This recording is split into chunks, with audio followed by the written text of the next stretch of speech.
I am setting myself up for a fun versus functional challenge.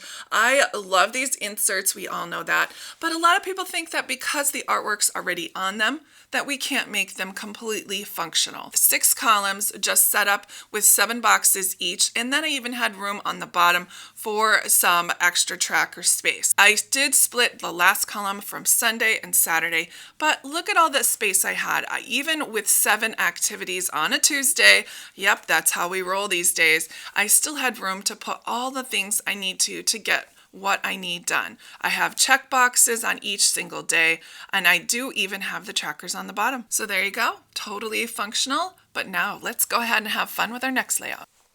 Part 2, fun versus functional challenge. I did lay out the pages just the exact same way with the 6 columns, Saturday and Sunday divided on 1.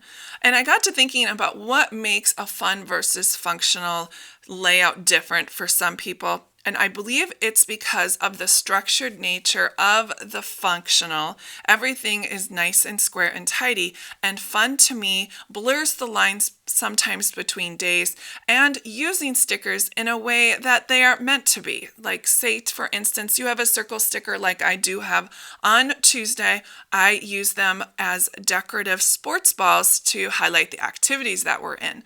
And that's the best part about Cocoa Daisy, is they have all of these stickers that you just need to think about using in a way that isn't quite so functional.